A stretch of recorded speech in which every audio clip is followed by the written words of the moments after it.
Բարևներ ձեզ, շատ ողջույններ, բարի երեկո ձեզ, ինչպես եք, մեկ վարքյան, հիմա մի տեղ էլ դնեմ,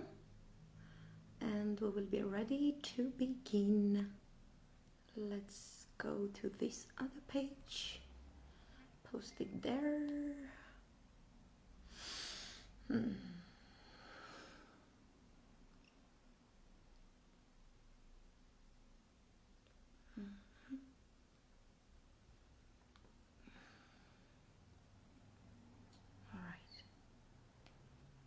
Alright, and we go. Շատ բարի երեկո ձեզ, շատ ողջույններ ձեզ, կանդրադառնամ այսօրվա տարբեր իրադարձությունների, կանդրադառնամ գեոքաղաքական տեսանկյունից ինչը միակ ճիշտ մոտեցման ձևն է այս պայմաններում, այս օրերին։ Ողջունում եմ բոլորիդ, կրկին ցավակցություններս եմ հայտնում, hello, thanks for joining. Ցավակցություններս եմ հայտնում բոլոր նրանց, ովքեր ընտանիքում կորուստ են ունեցել, իրենց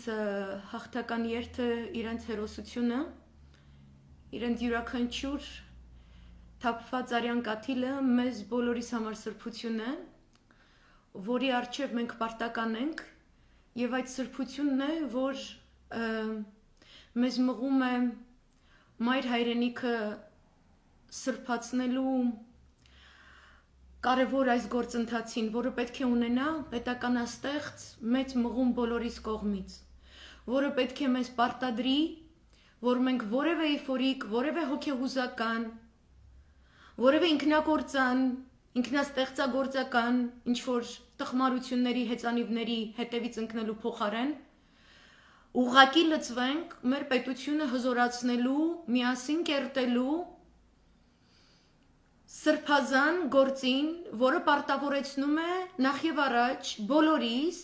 մեկը մյուսի հանդեպ։ Մեզ բոլորիս միաբանողը Հայաստանի Հանրապետության անկախության հռչակագիրն ու սահմանադրությունն է։ Արցախի Հանրապետության անկախության հռչակագիրն ու սահմանադրությունն է։ Մենք պարտավորված ենք մեր խաչը տանելու մինչև վերջ միասնական առանց որևէ բաժանարար գծերի, առանց որևէ դրսից ներմուծված, ներդրված, ծրագրավորված բաժանարար գծերի։ Մենք միասնական ենք մեր հայրենիքի առջև մեր նվիրումի ուժով, այլ ոչ անձապաշտության։ Ես պաշտում եմ ամեն կաթիլ արյուն, որը թաթախվել է հայոց մայր հողին, եւ իր պայքարն է մղում 100 տարվա դուռ ծեծելուց հետո, ու մենք բոլորս կանգնած ենք հավասար իրավունքներով եւ պարտականություններով, անկախ պաշտոնից, սոցիալական կարգավիճակից, քաղաքական հայացքներից, դավանական տարբերություններից։ Որևէ մեկ Հայաստանի Հանրապետության քաղաքացի չունի որևէ այլ Հայաստանի Հանրապետության քաղաքացու հանդեպ գերակայող պարտադրող կարգավիճակ, բացառությամբ զինուժի գենշտաբի, մնացած բոլորը ձեր տեղերում։ Այսպես է պետք։ Ես ձեզ ողջունում եմ, ես հասկանում եմ, որ ձեր տարակուսանքները, երբ որ ես ինչ-որ տեղ հուզված խոսում էի, վերջին մի քանի օրերին, ես ուզում եմ դուք հասկանաք, որ դա, գիտեք ինչպես, երբ որ դու մայր ես, դու երեխայիդ իջեցնում ես բակ խաղալու, դու եղանակի համաձայն իրեն հագցնում ես, դու զգույշ ես, դու եւ այլն, եւ տեսնում ես կողքդ մեկը կանգնած,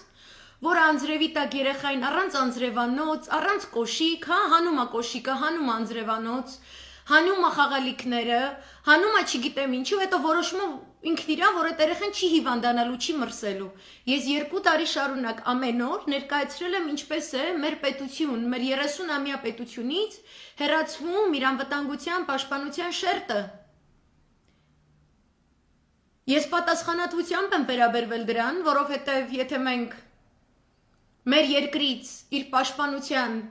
շերտերը հեռացնում ենք, հետո չպետք է ասենք, բայց ո՞նց եղավ, որ Թուրքիա եկավ։ Ու Թուրքին դիմակայել է պետք Թուրքին հասկանալի լեզվով։ Ճիշտ խոհեմ բանակցային, դիվանագիտական, ռազմական, քաղաքական, ներդաշնակ համագործակցությամբ երկրի Սփյուռքի, Արցախի ամբողջ ներուժը մեկ ներդաշնակ դաշտում համադրելով եւ դրանով առաջնորդվելով։ Ես դատաբանում եմ երևույթը այն հանգամանքի, որ այսօր բոլորս լծված լինելով մեր հայրենիքը պաշտպանելու 2.5 տարիների չարվածը 2 շաբաթում տարերային մեծ ուժով անելու մղմամբ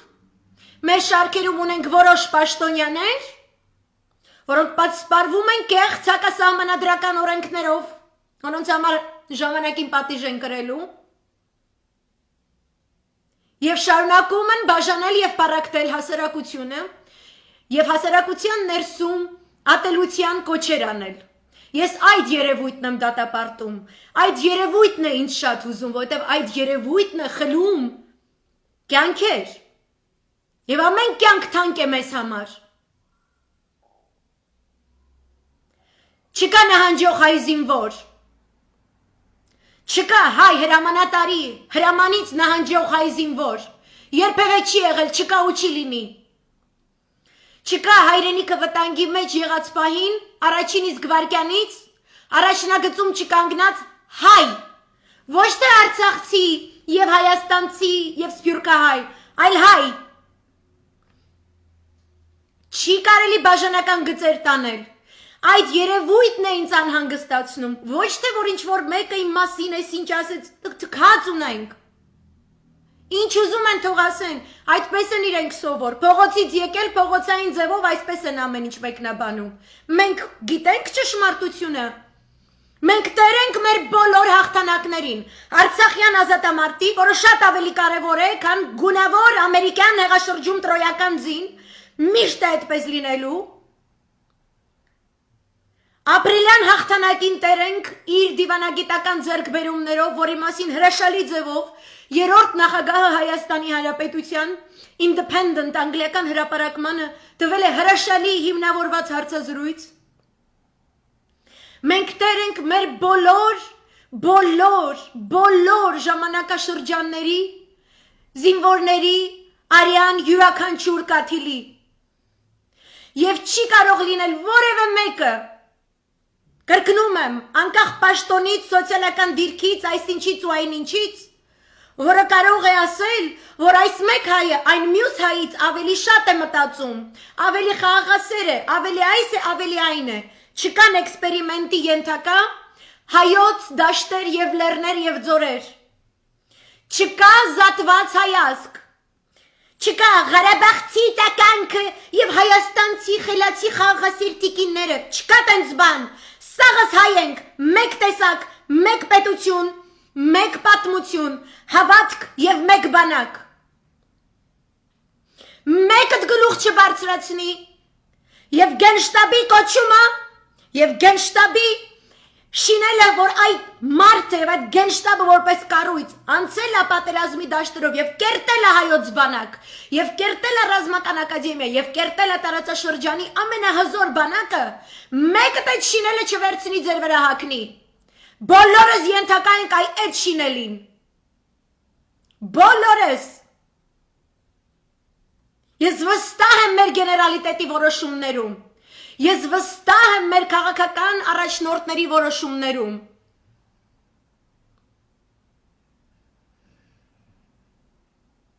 Եվ ես այսօր իսկապես տեսա, որ երազանքները կարող են եւ իրականանում են։ Իմ երազանքներ 2 տարի շարունակ ես ամեն օր անընդմեջ լայվ եմ արել եւ խոսել եմ Ես ուզում եմ տեսնել նկար, որտեղ Հայաստանի Հանրապետության բոլոր նախագահները, Արցախի Հանրապետության բոլոր նախագահները եւ թող բսակ լինի սա, եւ լինեն նաեւ վարչապետները, եւ գեներալիտետը, եւ Արցախը, եւ Հայաստանը, եւ Սփյուռքը ներկայացնող բոլորը միաբանված մեկ նկարում։ Դա է պետության չափորոշիչը։ Եվ հարկավոր չէ հասնել իսկապես ճգնաժամային կրիտիկական պահի, որպեսզի գնալ այդ քայլին։ Յուրաքանչյուր մայիսի 28, սեպտեմբերի 21, Կաղանդ, յուրաքանչյուր հունվարի 28, մենք պետք է տեսնենք բոլորս միասին, մեր ղեկավարներին, բոլորին միասին մեկ նկարում, որովհետև դա ցուցանիշ է, որ մեր հասարակությունը ընդունակ է առանց ստորագույն դեպի կործանում տանող 3 միլիոն ազգաբնակչության համար պարակտման տանող ստորագույն մեթոդների դիմելու, իսկապես խոսել մեր տարաձայնությունների մասին քաղաքակիրթ ճանապարհով։ Պետք է լինեն տարաձայնություններ եւ դա ճիշտ է, պետք է հասցեագրվեն ցանկացած անարդարացի երևույթներ հասարակության մեջ, ոչ ոք ոչ մեկի չպետք է սրբացնի, բայց լուծումները պետք է լինեն հիրավի կառուցողական, հիրավի միաբանող, որովհետև մենք շատ բան ունենք կորցնելու, որովհետև տարածաշրջանի իրադարձությունները, որոնք իրար դեմ են մղում 120 միլիոնանոց, 80 միլիոնանոց, 60 միլիոնանոց ազգաբնակչություն ունեցող երկրների, առհասարակ պետք է մեզ զգոնացնեն եւ մեզ ստիպեն մեր պաշտպանական անվտանգային համակարգը ավելի կուր սարքելու, համադրելով ռազմական եւ քաղաքական եւ դիվանագիտական եւ մշակութային էլիտաների ամբողջ ներուժը եւ թող լինեն նրանց շարքերում թե ազատական հայացքների տեր, թե պահպանողական, թե սոցիալ-դեմոկրատական, թե սոցիալիստական, թե քրիստոնյա դեմոկրատական, հայոց արևը, սուրբ հայրենիքի հայոց արդարացի արևը տեղ ունի բոլորի համար։ Բոլոր այս տարաձայնությունների համադրված երկխոսային կառուցողական վերլուծությունների համար մենք ծայրահեղական իսլամական ազգ չենք, մենք բռնապետություն չենք, մենք Էրդողանյան, Ալիևյան, կլանային, օֆշորիզացված, սեփական, չգիտեմ, կլանը սեփական հետույքը փրկելու շուրջ համագրված գորշ գայլերի գորշ զանգված չենք, մենք հայ ազգ ենք, հայ մշակույթով, քրիստոնեական ժառանգությամբ, պետականաստեղծ քրիստոնեական ժառանգությամբ, որը մենք պարտավորված ենք առաջ տանելու։ Եվ ես դա եմ այսօր տեսել մեր նախագահների միացյալ հանդիպմանը։ Միգուցե շատերը էլ գրեցիք, ասացիք, բայց չէ որ այսինչ այնտեղ չպետք է լինի, չէ որ այսինչ այսպես է մտածում Արցախի մասին, այնինչ այնպես, թող մտածեն, բայց իմանան, որ մենք այդպիսի ակնկալիք իրենցից ունենք։ Մենք իրենցից ունենք այդ ակնկալիքը, որովհետև մենք կրկեսի ու բռնապետության վերածելու երկիր չունենք։ Մենք մեր ամեն զինվորի թափված ամեն արյան համար հսկայական պատասխանատվություն ունենք մեկս մյուսի առջև։ Իհարկե պետք է կռվենք եւ կարող ենք եւ միշտ ենք կռվել, բայց կռվել միաբանված եւ խելացի եւ չվախենալ հարցումներից եւ կասկածի տակ չդնել մեկը մյուսի հայրենասիրությունը եւ հասկանալ, որ անկախության հռչակագրի եւ սահմանադրության ոգու շրջանակներում պետք է կազմավորվի ցանկացած իշխանություն եւ այդ ռազմավարությունը, որ ունի ցանկացած այդ իշխանությունը, չպետք է հատի սահմանադրությամբ եւ հռչակագրով սահմանված չափորոշիչները։ Այն է Արցախ, Հայաստան, Սփյուռք միաբանվածություն, մեկ պատմություն, մեկ պետություն, մեր բոլոր նվաճումների հաղթական անցյալի տեր կանգնելու պարտավորվածություն եւ կատարված բոլոր սխալների ճիշտ արդարացի մեկնում եւ արձանագրում եւ թող լինեն թե պատիժներ եւ թե հարկադրական որոշակի չափորոշիչներ, որ այսպես չի կարելի հասարակության մեջ վարվել, այնպես չի կարելի, դնել կրթական ստանդարտներ, որոնք մեզ չեն հեռացնում մեր մշակութային ժառանգությունից։ Ընդհակառակը վերաիմաստավորում են դրանք առանց որևէ օտար օրակարգերի ներգործության եւ ներազդեցության։ Այս սրա ջատագովն եմ եղել միշտ, ի սկզբանե եւ այսպես էլ շարունակելու եմ։ Որևէ այլ ինտերպրետացիա ծառայում է հասարակությունը պարակտելու որոշների շատ մեծ նկրտումներից, որոնք նախ եւ առաջ այդ որոշների թուլության նշան են, անընդունակության նշան են իրենց թքածը լզելու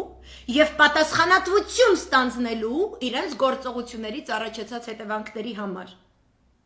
Ինչի համար մենք ի տարբերություն իրենց չենք դատում, այլ համագործակցության ձեռք ենք մեկնում եւ ազատ տիրույթում տրամադրում մեր ամբողջ ներուժը ճիշտ ձևով այդ ներուժից օգտվելու համար։ Սա իմ նախաբանը, չի կարելի դատաբանել մեր նախագահների հանդիպումը։ Այդ ոմն մեկի այսօրվա լայվ կոչվածը ես չեմ արձագանքելու, որտեվ գտնում եմ, որ դա կրկին տանում է սխալ ճանապարհով։ Եվ դա չի գործում այլևս։ Այսինքն ակնհայտ բաները առհասարակ պետք չի մատով ցույց տալ ու ասել, որ սա այսպես է, իսկ նա այնպես է։ Շատ էլ պարզ է, պարզից էլ պարզ է։ Հիմա բոլորի մոտ այն հարցն էր այսօր, թե բանակցությունները Մոսկվայում ինչպես են ընթանում։ Ես անցնում եմ գեոքաղաքական վերլուծությունների, ողջունում եմ զոմբիկների, սմայլիկներն ու ջղայնիկները, որովհետև դու կտանց երևի շատ լավ եք հասկանում ես ամեն ինչից, իսկապես զինվորների մահը ձեր մոտ սմայլիկները առաջացնում, ես շատ ուրախ եմ դրա համար, որովհետև դա է ձեր դեմքը։ Այս թավշյա հիվանդությունը շուտով ուրեմն վերանալու է, որովհետև իսկապես գնում է շատ սրված Ռուսաստանի, Չինաստանի, Իրանի այս եռանկյունում եւ ՆԱՏՕ, Արևմուտք, արաբական աշխարհ հետարքիր ձևով նաեւ Իսրայել հակամարտությունը եւ այս տեսլականի տեսանկյունից է, մեկ վարքյան եմ սոսոր։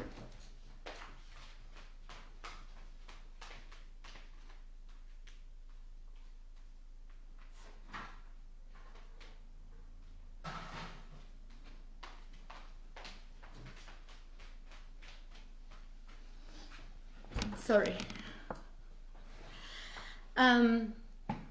Եվ այս տեսլականից է, որ մենք մոտենալու ենք այս խնդրին, որովհետև բազում անգամներ անդրադարձել եմ տարածաշրջանային բոլոր նոր ձևավորումներին, ներկայացրել եմ Իրանի հետ կնքված միջուկային համաձայնագիրը, դրա կողմերը, այդ համաձայնագրից Ամերիկայի Միացյալ Նահանգների Իսրայելի դրդմամբ ուխտադրուժ կերպով դուրս գալը, որի հետևանքներն ենք մենք այսօր չակերտավոր վայելում եւ մեծ ցավով։ Եվ մենք տեսնում ենք, որ Մոսկվան ամեն ինչ կատարում է, որպեսզի իր խաղաղասիրական նախաձեռնության շրջանակներում այս ամենը ավարտվի։ Ես ճիշտ ազդակներ եմ տեսնում Սերժ Սարգսյանի հայտարարություններից, ճիշտ ազդակներ եմ տեսնում Արմեն Սարգսյանի հայտարարություններից որոշ եւ քանի դեռ այս նախագահների հայտարարությունը միացյալ կերպով դուրս չի եկել, ես զերծ կմնամ ինչ որ որակավորումներ դրանց տալով, սակայն մենք նաեւ տեսնում ենք օրվա վերջում Զատուլինի Հայաստանի մեծ բարեկամ իսկապես Զատուլինի հարցազրույցում, որտեղ նա իսկապես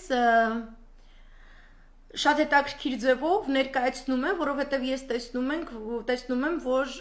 շատ է ներկայացվում, դիմել է հապկին, չի դիմել, տեսեք ինչ է կատարվում, փաստորեն վարչապետը խոսում է, վարչապետի աթոռը զբաղեցրած անձը, իբրև թե Ռուսաստան է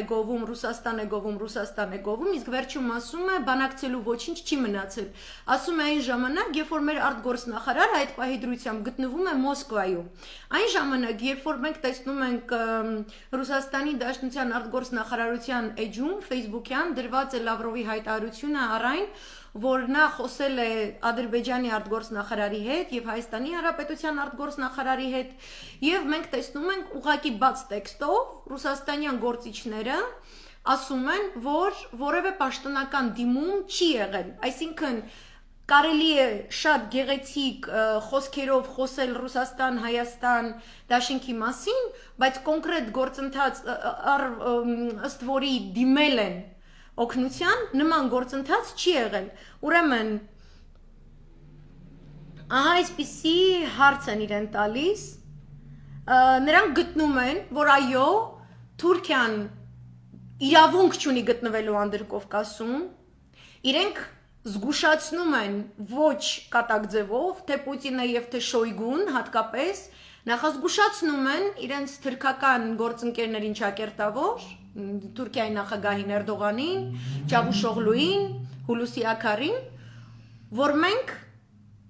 չենք գնահատում վարձկանների Անդրկովկասում գտնվելը որպես ընդունելի երևույթ։ Սա շատ մեծ խոսք է, առավել եւս երբ որ Շոյգուն է սա ասում Հուլուսի Աքարին, որտեվ սա ենթատեքստ ունի։ Սա միասին 16 ռուս-թուրքական պատերազմներ կրված, ռազմական պատմության ճանապարհ անցած, իրար հասկացող կողմեր են խոսում։ Եվ ռուսական նախազգուշացումը, սա նախազգուշացնող կրակոց է, հələ որ օդում։ Բայց որպեսի դա դառնա ինչ-որ գործոն, դրա համար Ռուսաստանի Դաշնությանը հարկավոր է Հայաստանի Հանրապետության աներկբա, միաբանված գործելակերպը ամբողջովին համակարգված Ռուսաստանի Դաշնության հետ մերկնքած պաշտպանական համաձայնագրերից դաշինքից բխող ոգով։ Եվ այստեղ օրինակ իրեն հարց են տալիս, ասում են, այսինքն կարծում եք հրադադարն ադրբեջանական կողմն է խախտում, այդ դեպքում եթե լինի նոր պայմանավորվածություն ու Ադրբեջանը կրկին խախտի այն, որը կլինի Ռուսաստանի Դաշնության արձագանքը։ Ասում է հրադադարի խախտումներն օգնում են ենթադրություններ անել, թե ում կողմից են Ադրբեջանի, բայց սա հաստատելու համար պետք է փաստաթղթավորված լինի։ Կամ, ինչպես հիմա են ասում, այս տեղեկատվությունը պետք է վերիֆիկացված լինի։ Եվ սա էլ դիտորդների ու հակամարտության գոտում խաղաղապահների հեռանկարի մասին է։ Բայց, ինչպես գիտեք, հենց սկզբից Ադրբեջանը խուսափում էր դիտորդական առաքելությունից եւ խոչընդոտներ էր հարուցում միջազգային Կարմիր խաչի առաքելության համար, մասնավորապես որպեսի կատարվեին այդ հրադադարի պայմանները։ Ես կարծում եմ, Ռուսաստանը սրանից պետք է եզրահանգումներ անի, հուսով եմ կանի, եւ իմ կարծիքով Հայաստանում եւս պետք է եզրահանգումներ անեն։ Արդեն վաղուց ժամանակն է այդ եզրահանգումներն անելու։ Այսինքն այստեղ նշվում է ապրիլյան հաղթանակից հետո ձեռք բերված Վիեննայի Սանկտ Պետերբուրգի պայմանավորվածությունները, հատկապես Սանկտ Պետերբուրգինը, որը հաստատում էր մոնիտորինգային մի այնպիսի մեխանիզմ, որը անձամբ միջնորդավորվել էր Պուտինի կողմից, եւ որը իսկապես փակուղի էր մտցրել Ալիևին եւ իսկապես թույլ չէր տալիս նրան ոչ միայն որևէ ոտնձգություն կատարել, այլ նա իսկապես լաց էր դնում, որ մնում է անկախությունը ճանաչի մեկ, երկրորդը չէր կարող անում ինքը միաբանվել Թուրքիայի հետ։ Անալեպտո, աղապի, միլա։ Դաքս։ Հետո հարցը հաջորդ։ Հա, եւ նկատի ունի, եթե մենք սրան ենք հետամուր լինել, չգիտեմ, դուք գիշերը հետևել եք ՄԱԿ-ի անվտանգության խորհրդի նիստում Ռուսաստանի Դաշնության ներկայացուցիչը Նեբեզնյան ներկայացնում էր մոնիտորինգային այս մեխանիզմի անհրաժեշտությունը, շեշտելով, որ այն կարող է իրականացվել ԵԱԿ Մինսկի խմբի երանախագահողների արդեն իսկ ձևավորված բանակցությունների շրջանակում, եւ որ ՄԱԿ-ի անվտանգության խորհուրդը պարզապես ժամանակ էլ չի ունենալու նոր ինչ-որ մարմին ստեղծել եւ այլն եւ այլն, եւ իրենք հետամուտ են, այսինքն Մոսկվայից բանակցություններով տալ այս ձևակերպումները եւ պահպանել խաղաղությունը եւ ստանալ հայկական կողմի աներկբա համաձայնությունը եւ համագործակցությունը առայն, որպեսզի որոշակի գործողությունների նախաձեռնությամբ ամբողջովին դուրս մղվի թուրքական եւ վարձկանական հետքը Անդրկովկասի տարածքից։ Իրենք ոչ միայն մտել են հայկական հող, իրանք Ռուսաստանի Դաշնության անվտանգության տեսլականից, հա, այդ տեսանկյունից իրենք մտել են Անդրկովկաս։ Եվ Ռուսաստանի Դաշնությունը սա կորցնելու է թե Մերձևծովյան, թե կենտրոնական ասիական իր որոշակի տիրույթները։ Արցախում լուծվում է այս շատ ավելի մեծ աշխարհաքաղաքական խնդիրը, որը Ռուսաստանի Դաշնությունը հուշում է, որ կարելի է լոկալիզացնել այստեղ դուրս մղել այստեղից միացյալ ձևով աշխատելով անցնել լծվել ավելի մեծ գործերի առանց վտանգի տակ դնելու խաղաղ ազգաբնակչության կյանքը Արցախի Հանրապետության, Հայաստանի Հանրապետության Ինչը բխում էր իմիջայլոց 94 թվականի այդ անժամկետ զինադադարի համաձայնագրից Այսինքն մենք ապրենք, պահպանենք այդ ստատուս քվոն, այս մոնիտորինգային մեխանիզմով հարկադրելով Ադրբեջանին խաղաղության եւ բանակցային ճիշտ գործելակերպի, մինչեւ որ տեսնենք այս թուրքական վտանգը, որի շուրջ ամբողջովին փոխվում է Մերձավոր Արևելյան գեոքաղաքական քարտեզը, տեսնենք այս Լոզանի համաձայնագրի ավարտմամբ, Ղարսի, Մոսկվայի պայմանագրերի ավարտմամբ, մենք ուր ենք հասնում, մենք ինչպես ենք կարողանում առհասարակ Սևրը կենթանացնել, վերակենթանացնել դնել սեղանին։ Առանց Ռուսաստանի Դաշնության մենք դա չենք կարող իրականացնել։ Եվ հաջորդ հարցը ասում է նկատի ունեք, որ Հայաստանը չի դիմում հապկին, ասում է ես նկատի ունեմ ոչ թե դիմելը, այլ ձեր երկրի ներքին իրավիճակը։ Պարզապես Հայաստանում գործող իշխանությունը 2 տարվա ընթացքում զբաղված լինելով իր հակառակորդների դեմ պայքարով եւ այստեղ հասնելով ինչ հաջողությունների, ճակերտների մեջ է դրել, քաղում է այս ամենի պտուղները, այդ թվում նաև Ղարաբաղում, ժամանակը չէ, որ Հայաստանում հանգեն ինչ-որ մի կառավարության անհրաժեշտության, որը կմիավորեր երկիրը, ոչ թե այն կբաժաներ, ես Ծառուկյանի մեծ երկրպագուն չեմ, բայց պատերազմից 2 օր առաջ կալանավորեց նրան, ու շարունակում են նույն ոգով, ես այս գեոքաղաքականության տեսանկյունից բացատրեմ, որ Ծառուկյանի այս տեսակ կալանավորումը, այսօրվա այս հայտարարությունները շատ տարօրինակ թավշյա զեղումները Արցախի ճակատում, հա բունկերում եւ այլն, դրանք այն արևմտյան իսկապես անգլիական, ամերիկյան հետախուզական ծառայությունների ոչն են, որոնք ես տեսել եմ, ուսումնասիրել եմ Սիրիայի կոնֆլիկտի շրջանակներում, նաեւ Լիբիայում է հիմա տեղի ունենում, նաեւ Ուկրաինայում է մասսայական տեղի ունենում որը չի թույլ տալիս իսկապես միաբանված էլիտայի ներգործություն իր հարցը լուծելու իր շահերից բխող լավագույն մեխանիզմով եւ տանում է դեպի պարակտում եւ դրա համար ի սկզբանե այս տրոյական ձի գունավոր թավշյա հեղաշրջումը ամերիկյան փորձագիտական ողջ համայնքը Carnegie Endowment-ից սկսած Foundation for ոնց էր ժողովրդավար երկրների, չգիտեմ, foundation ապուշությունը ներկայացնում էին որպես մեծ հաղթանակ, որ իշխանության է եկել Արցախյան ազատամարտի հետ կապ չունեցող մի ուժ, որը պետք է նախ եւ առաջ պայքարի Ռուսաստանի Դաշնության, այսպես կոչված կրեմլյան ազդեցության դեմ, չգիտեմ, այնտեղ հավելյալ գումարներ պետքա տրամադրվեն, որպեսի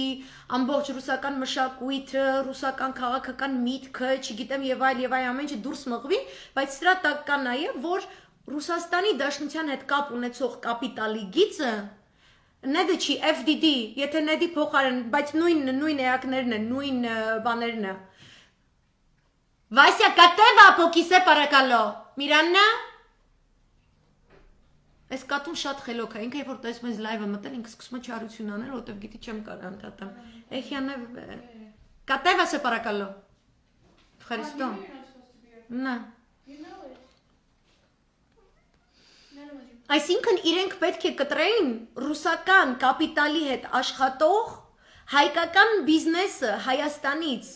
Եվ պետք է ստեղծեին այնպիսի նոր ինչ-որ մի ալիգարխատ, ինչ-որ մի նոր տեղական ցարկի, որոնք ամերիկյան կապիտալի հետ են կապված։ Եվ դա ամերիկյան եւ բրիտանական մեծ գեոքաղաքական ծրագրի հատված է, որովհետեւ Հայաստանին թիրախավորելը, Արցախը թիրախավորելը, ազատագրված շրջաններով հանդերձ Նախ եւ առաջ նպատակ ունի Ռուսաստանի Դաշնությունից դեպի Իրան հյուսիս-հարավ միջանցքի այն հատույթը խեղդել, որտեղից կարող է լինել կապիտալի հոսք, որը չի վերահսկվում ամերիկյան միջազգային շուկայի ներքո, իրանց խոշորացույցի ներքո։ Դա չի նշանակում, որ դա ապօրինի է, իրանք տեսնում են, որ ապօրինի ոչինչ չկա, մեխանիզմները գործում են, բայց երբ որ Իրանի դեմ ներկայացվեց ամբողջական սանկցիաների ճնշման քաղաքականություն եւ ամբողջովին որակազրկվեցին Իրանի որևէ ընկերությունների հետ, նույնիսկ ֆարմացևտիկա, նույնիսկ սննդի, նույնիսկ հագուստի, տեքստիլի հետ կապված որևէ գործարքներ սանկցավորվեցին եւ վերջին հուշկու հարվածը եղավ անցյալ շաբաթ այս ՄԱԿ-ի էմբարգոյի ու հոկտեմբերի 18-ին զենքերի գնման էմբարգոյի վերհանելուց առաջ Իրանում գործող 18 բանկերի, որոնք ապօրինի ոչ մի գործարքներ չեն գնացել, բայց ամբողջովին դոլարային տնտեսությունից իրանց դուրս հանեցին ու ամբողջովին իրանց հայտարարեցին օրենքից դուրս, իրանք խեղդում են այդպիսով Իրանի տնտեսությունը, որտեղ իրենք նախապատրաստվում են մարշ բրասոկ, հարցակման։ Եվ ուրեմն որևէ հոսք չի կարող լինել, որով կարող է կապիտալ գնա, որով կարող է զենք գնա, որով կարող է չգիտեմ ինչ։ Բայց մենք, երբ որ այդ արտերիայից դուրս են գալիս, որպեսի ասենք ինչ-որ տենց արևմտյան պրոյեկտի տակ մտնենք, ինչ-որ պայմանավորված էր Իսրայելի հետ, ինչ-որ շատ սիլիբիլի, ինչ-որ շատ խորացած միանգամից, սենց որ ֆլիրտ բան չկա, սենց միանգամից սպաստիլ վիճակ կներեք, որ սենց եմ նկարագրում, այսպես դիվանագիտական ինչ-որ միանգամից հարաբերությունների են գնում, առանց մեկը մյուսի անվտանգության, այսպես հաշվարկները նկատառումների տակ վերցնելու, դա կատարվում էր առանց Հայաստանին տալու ֆիզիկական որևէ անվտանգության երաշխիք, էլ չեմ խոսում տարածքային նոր ինչ-որ տարբերակների երաշխիք, այսինքն եթե Ամերիկայի Միացյալ Նահանգները հիմա ցանկանում է խեղդել մոսկովյան բանակցային առաջընթացությունը, առաջատարությունը Արցախյան հիմնախնդրով եւ ուզում է որ լինի այս քրդական սցենարը, որ ռուսները գալիս են զենքով օգնում են հայերին, մենք կռվի դաշտում հաղթում ենք թշնամուն, հա, բայց մեկ էլ այդ ռազմական հաղթանակը փոխարենը դարձնելու ռուս-հայկական միացյալ դիվանագիտական կրեդո, հանկարծ հայկական իշխանությունը, այդ Արուկյանի պես մարդկանց մյուսներին հերու պահելով այս պատերազմական գործընթացում քաղաքական որոշումներ կայացնելիս շուռա տալիս դարձնում է Վաշինգտոնյան դիվանագիտական առավելություն, մենք գործ ենք ունենում արդեն Փոլ Գոբլի ինչ-որ ծրագրի իրականացման հետ։ Սա շատ վտանգավոր է, որովհետև այդ ծրագրին ի պատասխան ԱՄՆ, ՆԱՏՕ, նույն Իսրայելը, նույն մյուսները իրենք մեզ չեն տալիս ինչ որ մի իսկապես tangible, զգայական, իսկապես ծանրակշիռ անվտանգության երաշխիք կամ ասելով, որ եթե մենք ուզում ենք Փոլ Գոբլի ծրագիրը ստեղից այս ճամփեն խփենք Նախիջևանից հելնենք վերև մտնենք Ադրբեջան, մի քիչ Սյունիքից կտրենք Մեղրից, այս կտրենք այս կոմենքում, լավ, դրա դիմաց դու մեզ ինչ ես տալիս, չէ՞ որ իմ Արցախը հայտնվում է կալցոյում։ Կատյո, ոչ թե կալցո, ինքը կատյոլ ու թուրքը չի կանգնում, չի դադարում ու իրանք թուրքին չեն սաստում։ Նույնիսկ եթե սանկցիաներ կիրառեն իր վրա, նույնիսկ եթե առևտրային առումով խեղդեն, ընդհակառակը։ Նա Ադրբեջանը սարքել է իր վիլայեթը, ոնց ուզում, ինչ ուզում անում է, զենքն էլ է ինքը բերում, փողն էլ է ինքը բերում, գաղափարական բազան էլ է ինքը բերում։ Դու չես կարա Ռուսաստանին օգտագործես այդ երևույթը սաստելու համար, բայց համագործակցես այդ երևույթը հովանավորողի հետ։ Ու չունես որևէ երաշխիք։ Ու թույլ տաս, որ քո հայկական հարցը, որտեղ Արցախյան հարցը հայկական հարցը, դառնա առևտրի առարկա ռուս-ամերիկյան հարաբերություններում, դառնա իսկապես այս մեծ աշխարհաքաղաքական այն բախումը, որը սպասվում է ԱՄՆ-ի եւ Իրանի միջև, ԱՄՆ-ի եւ Չինաստանի միջև։ Ռուսաստանյան տարբերակը մեզ թույլ է տալիս լոկալիզացնել, սպասել մինչև այդ մեծ տարածաշրջանային իսկապես աղետալի գործողությունների քարտեզը, ընդ որում անկախ նրանից ինչպիսի արդյունքներ կլինեն ամերիկյան ընտրություններում, միևնույն է վերաձևավորվելու է, վերաձևակերպվելու է եւ սարսափելիան կանխագուշակել իրավիճակ է, որ մենք այդ սարսափի վտանգի ռադիուսից դուրս պետք է գտնվենք։ Դրան էր կոչված այդ ստատուս քվոյի պահպանումը եւ Զատուլինի այս կոչը եւ Պուտինի կոչը, երբ որ մենք կարդում ենք Պուտինի խոսակցությունները, մենք կարդում ենք Լավրովի հայտարարությունները, դրա մասին է։ Նրանք ուզում են հստակ քայլեր հայկական կողմից եւ դա ներկայացրել են եւ ոչ մի թավշյա ռոպագանդա, քարոզչություն ու չգիտեմ ինչ չի կարող ծածկել այն, որ գործնականում պրոարևմտյան հենքի են տանում։ Եթե Ռուսաստանի Դաշնությունը Սիրիայում կարող է այդ խաղը իրեն շռայլությունը թույլ տալ ու խաղալ, Հայաստանում, Անդրկովկասում նա չի կարող, նա ավելի վճռական ձևով է հանդես գալու։ Եվ Սիրիայի բեմում նման խաղարկումը, որը իրականացվեց քրդերի եւ ամերիկացիների միջև, այսինքն օգտագործում են ռուսական ռազմական ուժը, ռազմական գործոնը ինչ որ տարածքներ իգիլականներից, մյուսներից մաքրելու համար, բայց երբ որ հարցը գալիս է դիվանագիտական լուծումների, մենք այս ռազմական հաջողությունը ուրիշի զինվորի կյանքի հաշվին, ուրիշի զենքի հաշվին ձեռք բերած, դնում ենք Ամերիկայի ձեռքը։ Քրդերը դա ոնց ասեմ 2016 թվականից ի վեր, երբ որ այս ձևով խաղում էին, հիշեցնեմ կրկին 100 անգամ եմ ասել, քրդերին խոստացել էին ոչ միայն ինքնավարություն Դամասկոսի իշխանությունից, այլ անկախ պետականություն։ Դու հիմա հայտարար ինքնավարություն, մենք ես հետո կճանաչենք անկախություն։ Նույնիսկ ես տեսնում եմ մարդկանց ողջավորվածությունը ցույց են տալիս ամերիկյան կոնգրեսմենուհիների հայտարարություններ, որ իրենք ասում են Արցախ անկախ, ճանաչենք եւ այլն, այս բոլոր թղթային խոստումները, նույնիսկ երբ որ իրականացվել են օրինակ Քուրդիստանի հանդեպ, on the ground, իրական գործողությունների բեմում, իրենք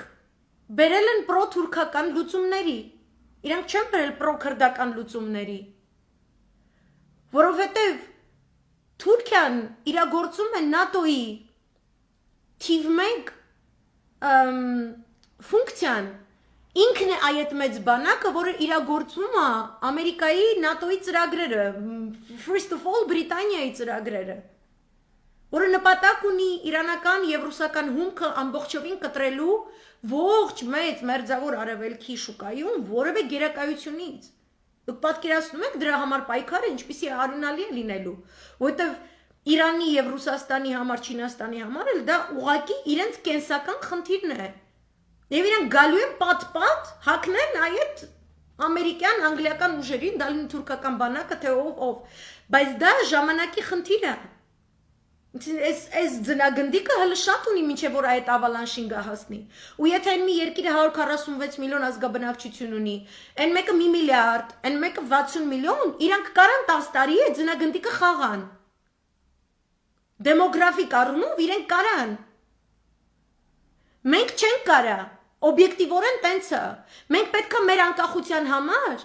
իսկապես ամենաճիշտ տրամաբանական որոշմանը գանք, այս ժամանակահատվածում մենք պետք է փակենք այս շաբաթ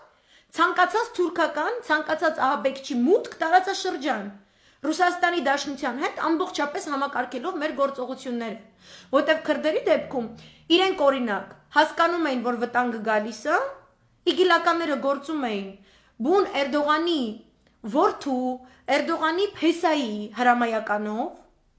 հենց ինքը մուսուլման եղբայրների գաղափարախոսության դարբնոցում է ծնվել որպես քաղաքական գործիչ,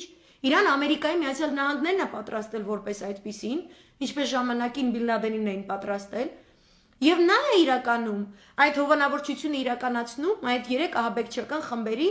որոնք առաջացել են ԻԳԻԼ-ի այսպես կոչված անհետանալուց հետո։ Անունը անհետացել է, բայց գործառույթը,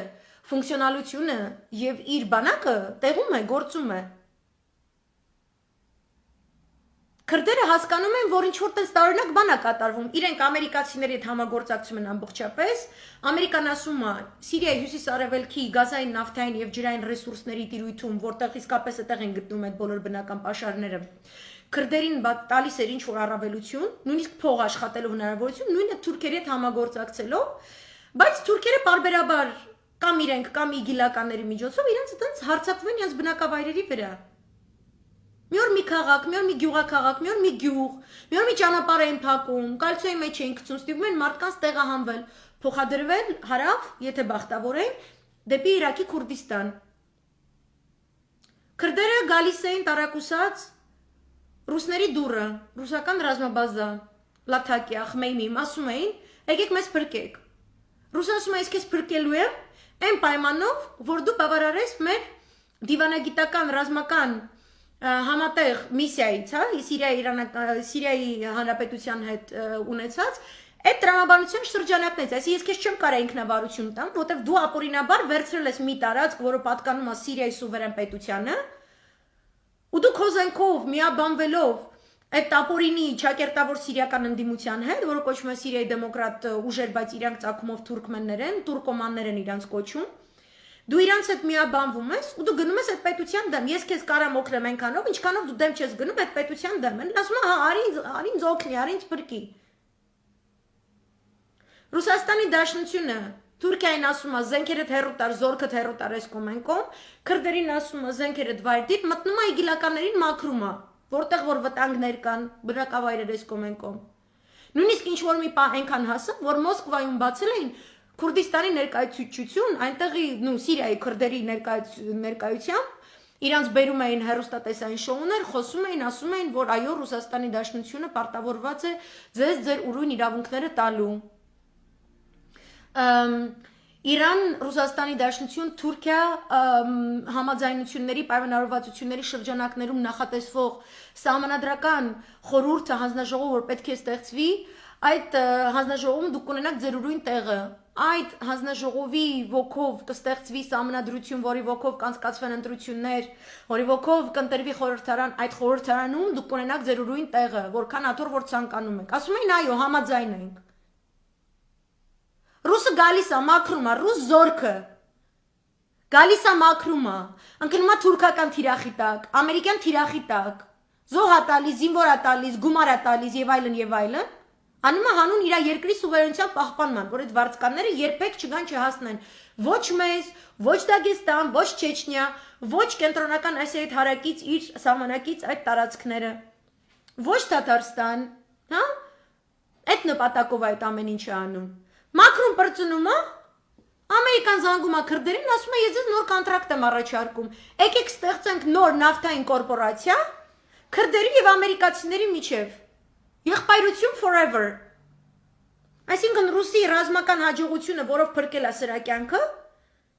սա վերցնում է դնում է ամերիկացու ձեռքին, ասելով որ ամերիկացին եկավ փողը տվեց, նավթը տվեց, չգիտեմ ինչի, ուրեմն ես կարամ հələ անկախ պետություն լինեմ։ Իսկ ռուսը ինձ ասում է, չէ, դու պետք է սիրիական պետության մաս լինես։ Ռուսի հետ սենց է վարվում, ռուսը ոտքը դուրս է քաշում։ Ռուսը ոտքը դուրս է քաշում, թուրքը ասում է, վсё, ես մտա։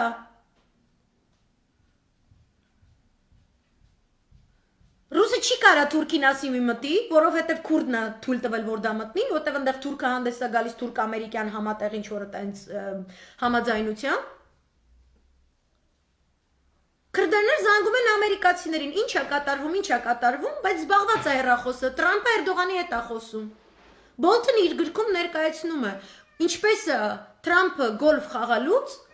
պատասխանում զանգին, գոլֆը ընդհատում է, ԱՄՆ նախագահ ընդհատում է գոլֆը, որպեսզի պատասխանի Էրդողանի հեռախոսը զանգին առայն, որ ամերիկյան զորքերը 2 շաբաթով գնան քնեն Կուվեյթի ու Հորդանանի իրենց ռազմաբազաների կազարմաներում։ Ու դուրս է գալիս ամերիկացին։ Այսինքն Թուրքին սաստող չկա, Ամերիկայի հեռախոսի գիծը զբաղված էր։ Կոնֆետ տալուց, հա, կազմակերպում են սիրուն շոուներ, գնում ես իրանց սպիտակ տուն, իրանց կոնգրեսում մարդիկ են հանդես գալիս, թե դեմոկրատներից, թե հանրապետականներից, ինչքան են իրանք տառապում եւ պայքարում Քուրդիստանի ազատ իրավունքների համար։ Անձամբ ես այդտեղ սեմինարներ տեսել եմ Վաշինգտոնում, մասնակցել եմ կոնգրեսմեններ, կոնգրեսվոմաններ, հա, իրանք տես ներկայացնում են եւ այլն, այնքան լավ են խոսում։ Բայց քանի իրանք խոսում են, անցնում է 2 շաբաթ, 6 ամսվա մեջ մաքրվում է ոչ միայն հյուսիս-արևելքը Սիրիայի, այլ նաև հյուսիս-արևմուտքն էլ հետը քրդական ազգաբնակչությունից, այսինքն թուրքը անում է այն ինչ որ թուրքը միշտ արել, ինքը դեմոգրաֆիկ բեկում մտցնելով, չկա հայ, չկա հայկական հարց, չկա քուրդ, չկա քրդական հարց, չկա հայ, չկա հայկական հարց, չկա հայկական պահանջատիրություն տարածքների հանդեպ։ Մեր անգամ ցեղասպանությունից հետո Կարսի, Մոսկվայի պայմանագրերով նույն Լոզանը, նույն Սևրը, իրենք մեզ տալիս են իրավապահանջատիրության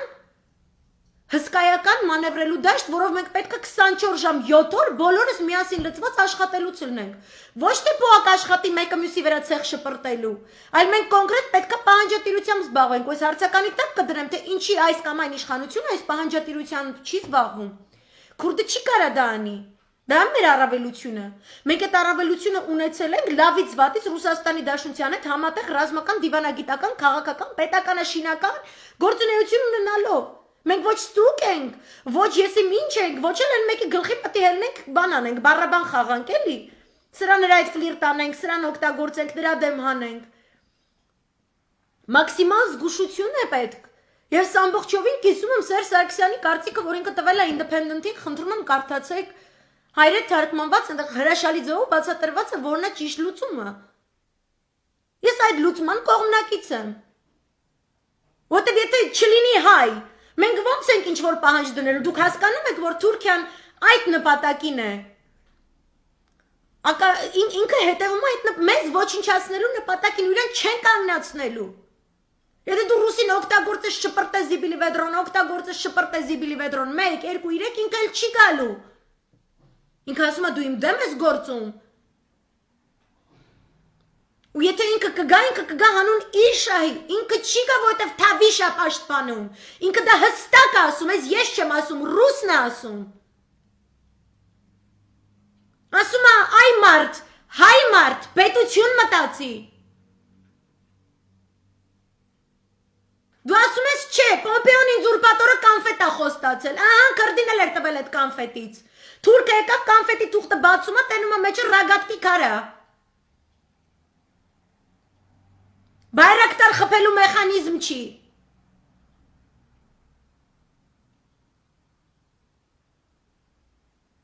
Ու ես հուզված խոսում եմ, որովհետև ամեն վարքյանը թանկ է մեր բոլորիս համար։ Բա մեր զինվորի արած գործին տեր չկանգնեն, գադդեմիտ էլ իսկականից։ Դուք հասկանում եք լրջությունը։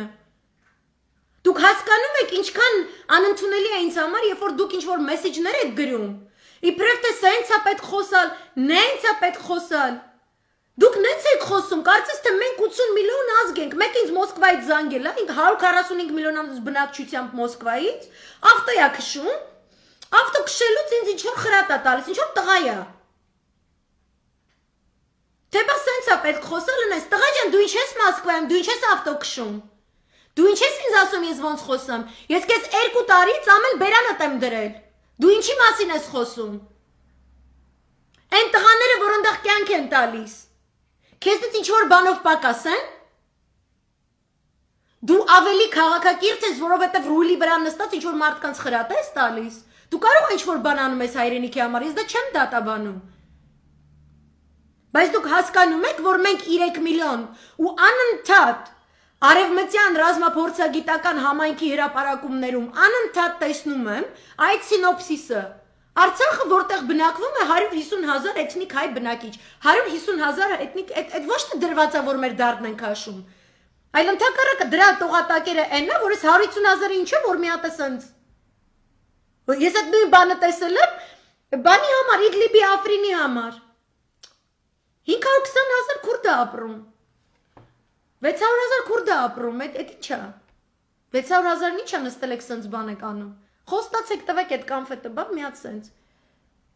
իրանց դարդը, իրանց նավթն է, իրանց տրուբեն է, իրանց փողն է, իրանց գերակա գեոքաղաքական շահն է, որը իրանք բնութագրում են որպես ազգային շահ, իմ մոտ իշխանության են բերել, ինչ-որ սենց գորժ գոյակցության, որ ասում է չկա տենց բան ազգային շահ, չկա տենց բան ոչ խաղաղասեր թուրք,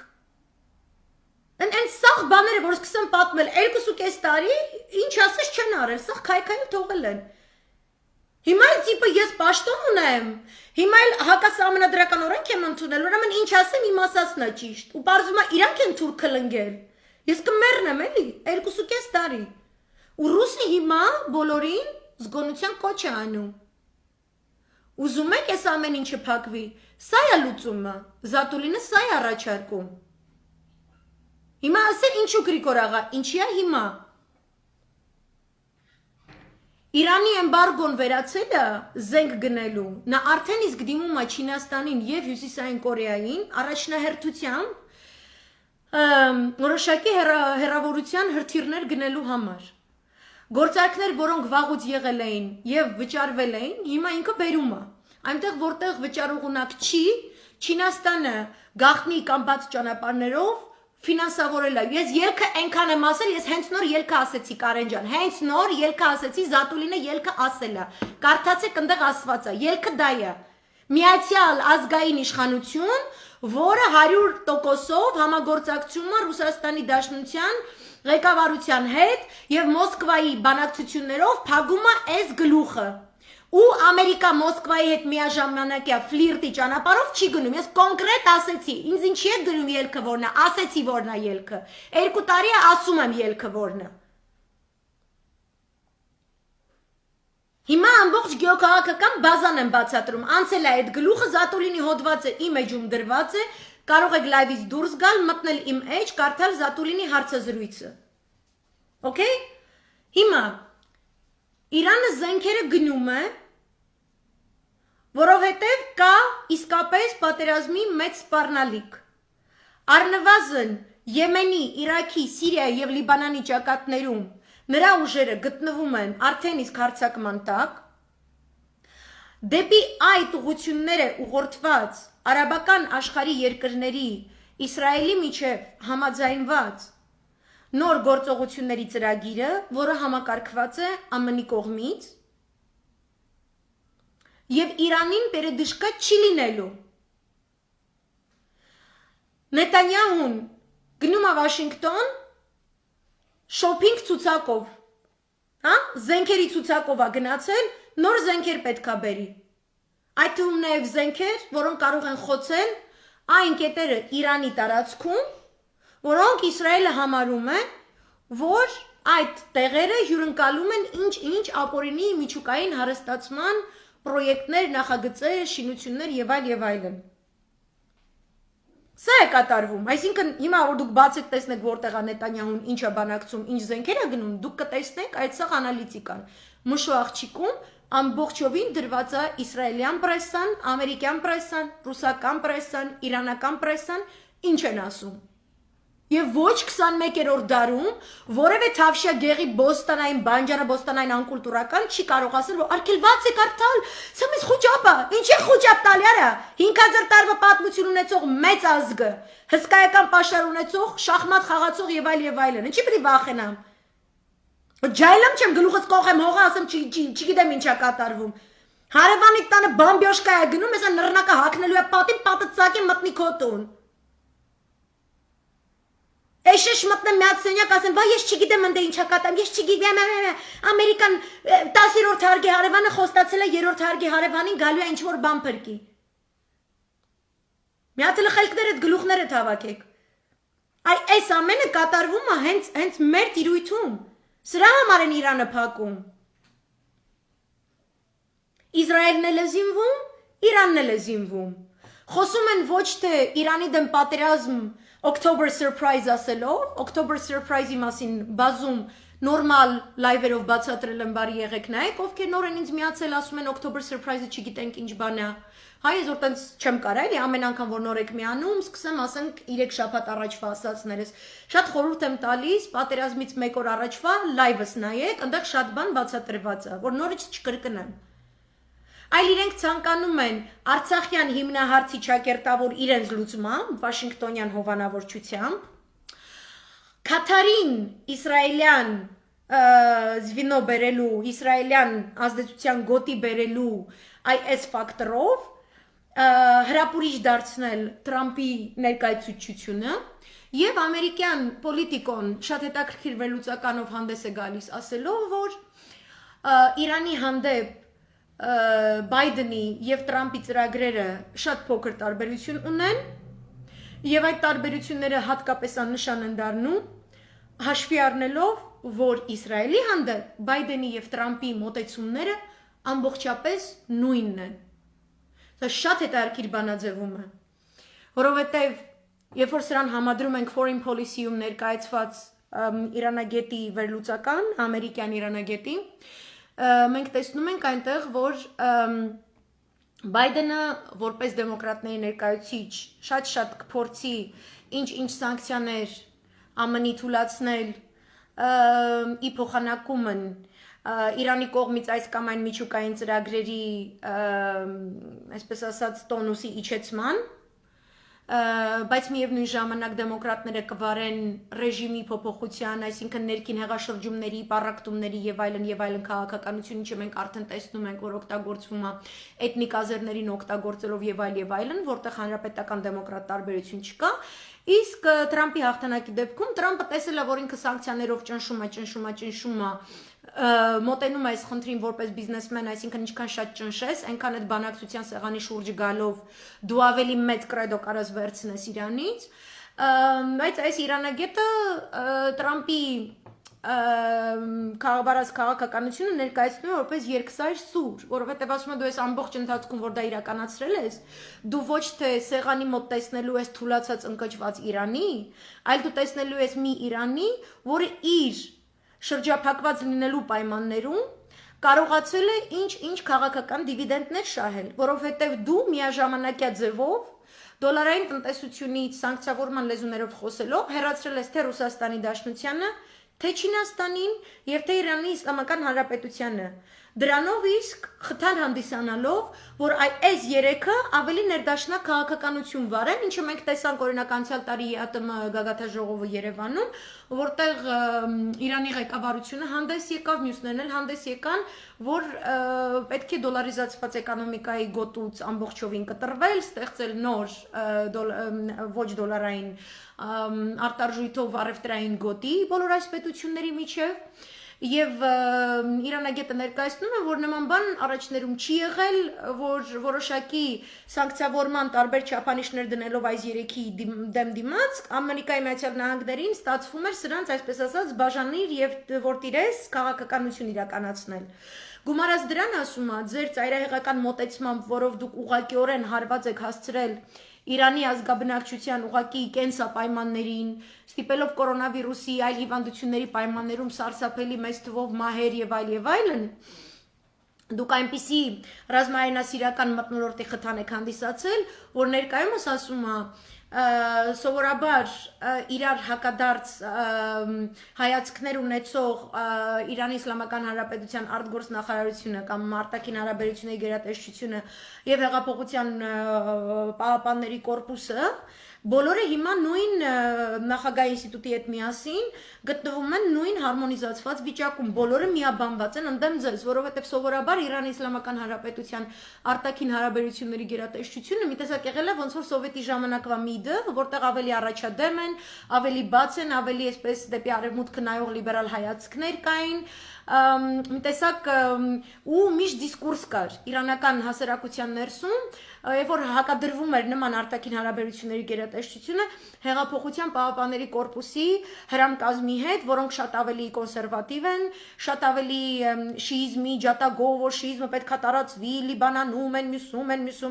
հիմա ասում են արդեն այդ խնդիրը չկա։ Իրանք միաբանված են ներսում, ինքը միաբանված է իր դաշնակիցների հետ Չինաստան, Ռուսաստանի Դաշնություն, ու ինքը կոնկրետ մարդու իրավունքների տեսանկյունից գալու է նստի բանակցության սեղանի շուրջ ու քեզ լիքը պահանջելու բան ունի։ Ասի էս մահերը սա քո վրա է։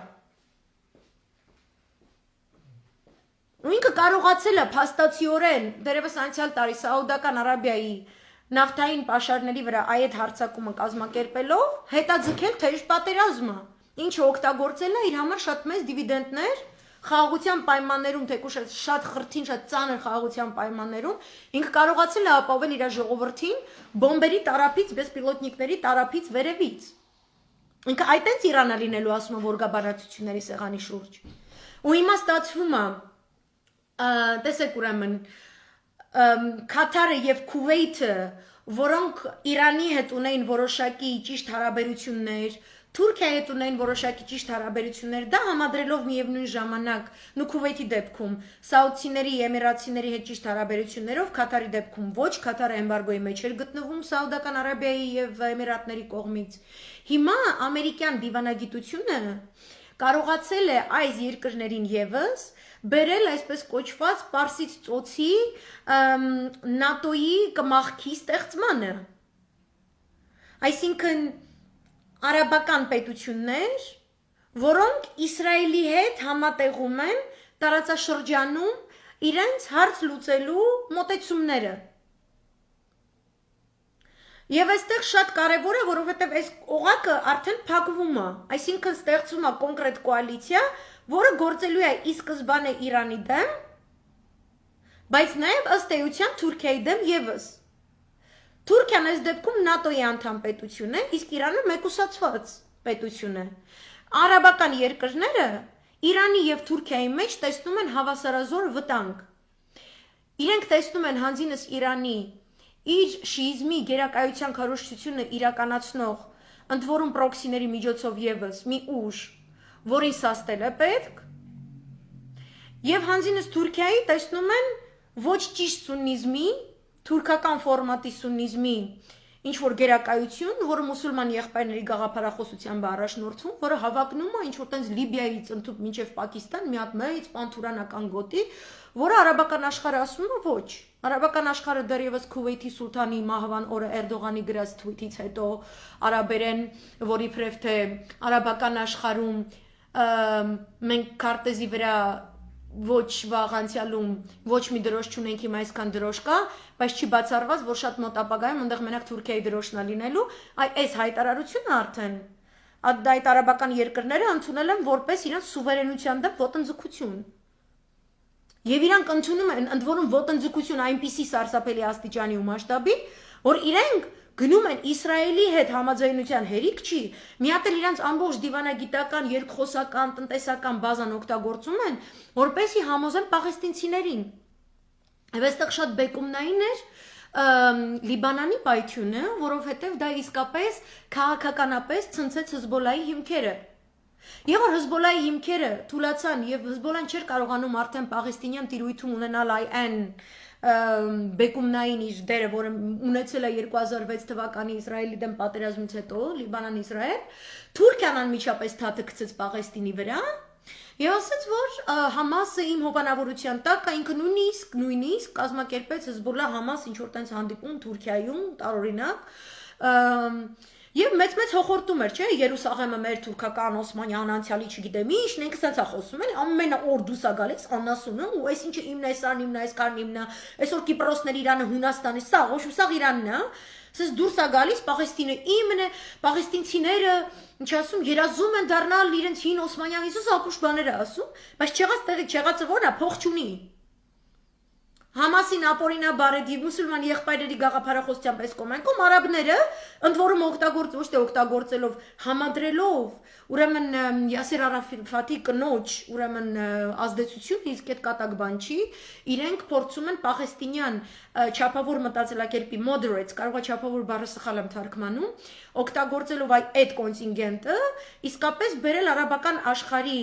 Տիրիցներս Իսրայելի հետ համադրելով, փորձելով այս դարի գործարքը ինչ որ ձևով իրականացնել այլ ճանապարհով։ Առանց Իսրայելի սուվերեն իրավունքները հայտարարելու Պաղեստինյան հողերի այդ 30%-ի վրա ինչ որ մի նոր ֆորմուլա ձևավորեն մենակ Թուրքիայից Իրանից հեռու։ Ամեն ինչի պատրաստեն մենակ Թուրքիայից Իրանից հեռու։ Էրդողանը երբ որ նման հայտարարություններ անում Պաղեստինյան հողերի մասին, դրա ֆինանսավորողը, որոնք այդպես կարա դուրս գա խոսա Քաթարն էր։ Քաթարին ասում եմ Սաուդական Արաբիան եւ Էմիրատները էմբարգոյի են ենթարկել։ Հիմա Սաուդական Արաբիան էմբարգոյի է ենթարկում Թուրքիային։ Ուզում ամբողջովին կտրի Թուրքիային որևէ արաբական աշխարհից, որևէ առևտրային հոսքից ինքը կանգ չի առնելու։ Ինքը ասելու է Բահրեյն դուել, Էմիրատներ դուել, Օման դուել, Քաթար դուել, Քուվեյթ դուել, բոլորը էմբարգոյի ենթարկելու այս հայվանին в общем։ Ու Քաթարը մնացել էր այդ վերջին օղակը, որովհետև Քաթարում կա թուրքական ռազմաբազա։ Ու Քաթարի էմիրն էր փողերը տալիս սրա։ Այն փողերը, որով Թուրքիան առնում էր Համասին։ Քաթարի փողերով էր առնում։ Այդ փողերից նաև տրամադրվել է այս անասունին առնելուց, այս Էրդողանը ասում, Ալիևին առնելուց։ Հետո Ալիևը սկսեց իր նավթը տալ զենքի դիմաց, նավթա տալիս, իր ժողովրդից կտրում է անասուն է, երկուսով այդպես աշխատում են։ Հիմա Սաուդական Արաբիան ուզում է այս Թուրքիային այդ Քաթարի փողից կտրի։ Ու հանդիպումներ է կազմակերպել ԱՄՆ-ի հետ միասին համակարգված Քաթար-Իսրայել հանդիպում, հատուկ ծառայությունների, էմիսարների մակարդակով, ըստ որի Իսրայելը ասում է ես խնդիր չունեմ, դու ինչքան փող ես ուզում դնես Գազայում, 60 միլիոն, չերես ինձ դիր, տերեմ ես։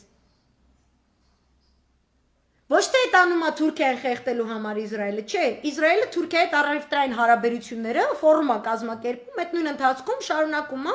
առևտրային շատ ակտիվ հարաբերությունները, շատ ակտիվ Ադրբեջանին զենք վաճառելու հարաբերությունները, ինքը շարունակում է դա։ Բայց ինքը տվյալ դեպքում Քաթարի հետ այդ հարաբերությունը պահելով, Քաթարին կտրում է Իրանի հետ որևէ կապ ունենալու առիթից, որտեվ Քաթարը նաև չերես Թուրքիա բիզնես է անում Իրանի հետ։ Հիմա դա որ կտրում են Թուրքիային կմնա, մենակ Թուրքիա-Իրան ինչ որ այդպես բիզնես հարաբերություններ, որի մասին հետաքրքիր հղումներով, այդ թվում նաև ամերիկյան ընկերությունների Warren Buffett-ին պատկանող ընկերության մասին, հետաքրքիր մի դատական գործի վճիռ, ինչպես նաև թուրքական Halk բանկի վերաբերյալ դատական գործի վճիռ այնտեղ հոդվածներում ներկայացված է։ Այսինքն տնտեսական խեղտելու, տնտեսապես Թուրքիան խեղտելու այս հետաքրքիր արաբական ինիցիատիվան ինքը շատ յուվելիրնի ձևով է աշխատում, ինքը աշխատում է նենց, որ առաջնահերթորեն նախ եւ առաջ վնաս հասցնի Իրանին։ Իրանը մնում է միայնակ։ Թուրքիան ՆԱՏՕ-ի անդամ դեռևս ունի սպառազինություն ստանալու, հա ինքը դեռևս 67 թվականից Եվրոմիության հետ ունի ընդհանուր մաքսային տարածք, ինքը դեռևս տնտեսական հոսքեր ունի, չնայած իր Իրան անկումը ապրած է այս կոմենկոմ, ինքը հիմա ապօրինի ճանապարհներով, ասում եմ Սիրիայի նավթ ու գազը ապօրինաբար իրացնելով, Լիբիայի ոսկու պաշարները, ռեզերվները եւ նավթը ապօրինաբար իրացնելով, Ադրբեջանի նավթը ապօրինաբար իրացնելով, ինքը ինչ որ կարիքներ է հոգում, լրիվ sense դրած գորշ գայլերի քարոշչությունով, պանթուրանիզմով, այտենց ժողովրդին պահումա զոմբի վիճակում, բերումա կռիվների, պատերազմների, ինչը հələ որ գործում է, բայց Թուրքիային խեղտելը հələ որ առաջնային խնդիր չի, առաջնայինը Իրանի խեղտելն է։ Ու երեք գիշեր ՄԱԿ-ի անվտանգության խորհրդում Ռուսաստանի Դաշնության ներկայացուցիչը մի տեսակ շատ հետաքրքիր ձևով ներկայացրեց, ասաց, որ այս Gulf Security Initiative, այսինքն Պարսից ծոցի անվտանգության ինիցիատիվան նախաձեռնությունը միշտ է եղել ՄԱԿ-ի անվտանգության խորհրդի սեղանին, բայց մենք չենք պատկերացնում, ինչպես կարող է լինել Պարսից ծոցի անվտանգության դաշինք առանց Պարսկաստանի առկայության էլեմենտի։ How do we go ahead with that? Այսինքն ինքը առաջարկում է Ռուսաստանի Դաշնության, Չինաստանի, Իրանի այն տեսլականը, որ եկեք ուրեմն, եթե մենք իսկապես այս ամենը կատարում ենք, որպեսզի ստեղծվի անվտանգություն, մեկը մյուսի վրա ճիշտ զսպումների, հակակշիռների համակարգ մեծ մերձավոր արևելքում, որը կբացառի պատերազմների, կռիվների, պրոքսիների լեզվով խոսելը եւ բոլորին կպարտադրի ճիշտ տնտեսական հարաբերությունների տեսլականով հարգել մեկը մյուսի անվտանգային շահերը։ Ուրեմն մենք պետք է այդ այսպես կոչված արաբական ծոցի ՆԱՏՕ-ում մենք պետք է ունենանք Իրանի էլեմենտը, սա էլ է Իրանի ուզածը։ Միջուկային համաձայնագիրը կոմայից հանենք,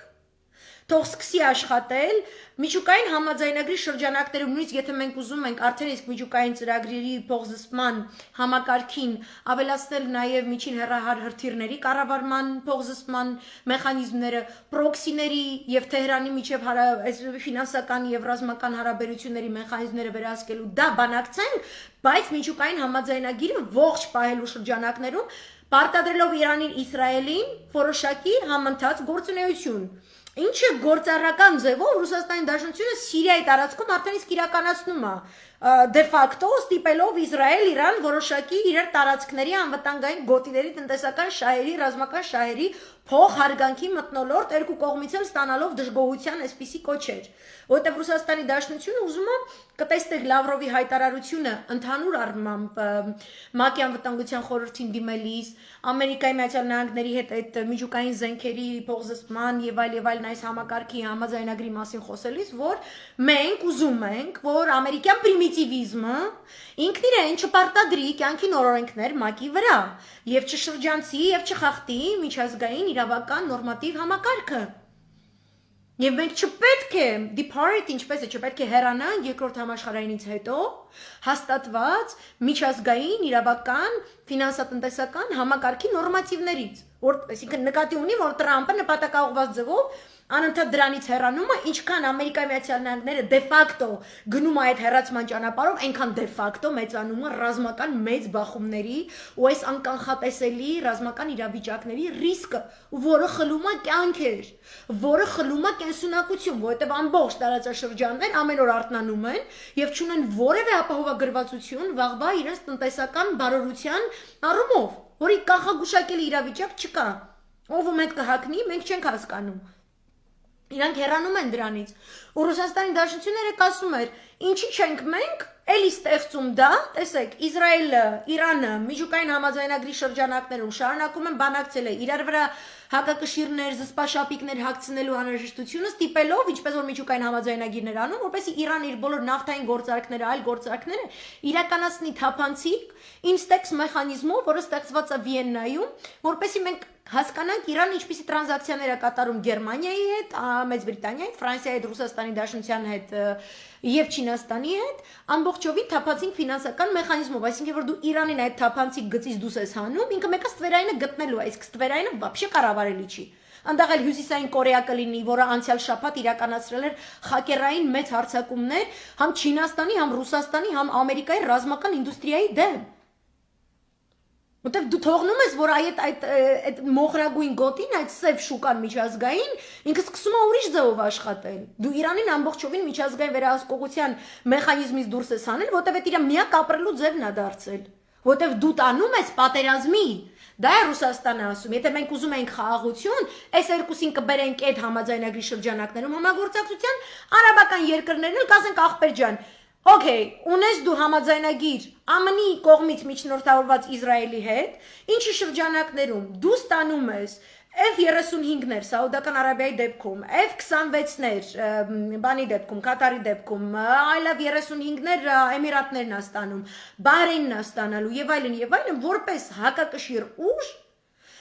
բանին Իրանի դեմ, նույնիսկ ես կարամ գամ այս 400 էլ իրան ստամ, եկեք համագործակցենք, որ տարածաշրջանը կռիվ չմտնի, Իրանն էլ մտնի այդ արաբական երկրների հետ պակտում։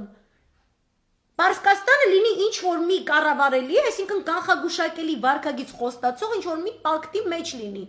Դա էր երեք գիշեր առաջարկում ռուսական կողմը, ինչին հակադարձ մենք լսեցինք ԱՄՆ-ի մակում ներկայացուցիչի ելույթը, որ չէ